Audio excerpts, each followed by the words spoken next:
Center for American Progress, run by John Podesta, right? They had Van Jones as a senior fellow. They were so proud of him. Campaign for America's Future had a giant gala banquet where they honored him. He was being swarmed by, major liberal institutional leaders. And yet when John Podesta was asked on Fox News on Sunday morning about the firing of Van Jones, he didn't even respond. After being pushed, and Ludovic also helped in this, he did a great job, they finally released a statement. But these organizations, their job is to be liberal. Their job is to support progressives, not the administration. If the administration is doing things that's not in the interest of progressives. And they've shown a very poor history of that. The situation with Van Jones is just one of them. Recently, they released a paper supporting the escalation of the war in Afghanistan after the administration decided that that's what they wanted to do.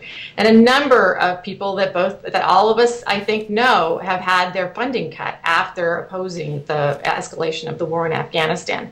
So there's a real problem with the White House trying to, pressure progressives and liberals and make them, abandon their agenda, and progressive groups that are responsible for creating a strong and vital left-wing, narrative to what's going on, abandoning that post because they want to be close to the White House and go to their cocktail parties. Ludovic, let me come back to you for a second. You asked this week, can people of color, activists, rely on any white liberal movement institutions out there? What did you come up with? The answer is no.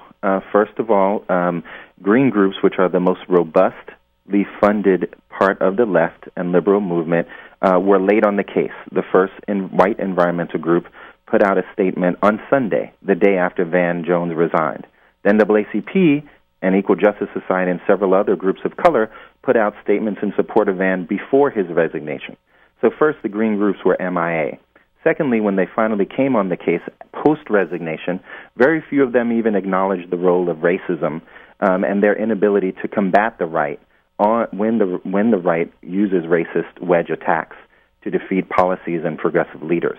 I have to say Carl Pope did a great mea culpa where he acknowledged that he underestimated the efficacy of right-wing racist attacks.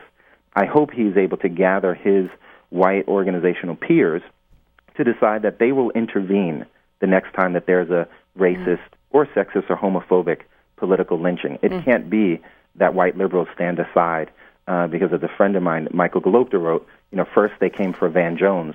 The question is, who are they coming for next? Well, let me come to you on that, Tim. I mean, there are people watching, I'm sure, who say first they came for Jeremiah Wright. Right. Well, no, this is all very much part. If you think about the way that Wright was demonized, and what's really fascinating to me is, you have folks on the left who are of color who make comments like Jeremiah Wright about 9/11, which are really fairly pedestrian. I mean, he said them in a way that's more dramatic because he's a preacher, but it's nothing that Howard Zinn hadn't said or that Noam Chomsky hadn't said or that I wasn't saying on college campuses around the same time. But if he says it, if Ward Churchill says it, if someone who's identifiable as a person of color can then say the same thing, they're the ones who everyone goes after. There were a lot of folks during the campaign, as you'll recall, who really did not want John McCain to focus on Bill Ayers. They wanted him to talk about Jeremiah Wright. And McCain, to his credit, actually, to his ethical credit, decided not to make Jeremiah Wright an issue. He unfortunately still went after Ayers in a way that was horribly irresponsible. But folks like Sean Hannity and others wanted Wright in the frame. And why is that? Because if you can link the administration or potential administration of Barack Obama to a black radical, quote unquote, that is always in a white supremacist context and culture going to pay off better than linking that individual to a white radical. No, but wait, Tim, what do you say to people who say, yeah, but Barack Obama, if we're talking about throwing people under the bus, Samantha Power was thrown under the bus. It wasn't a blacks-only problem. Oh, no, absolutely.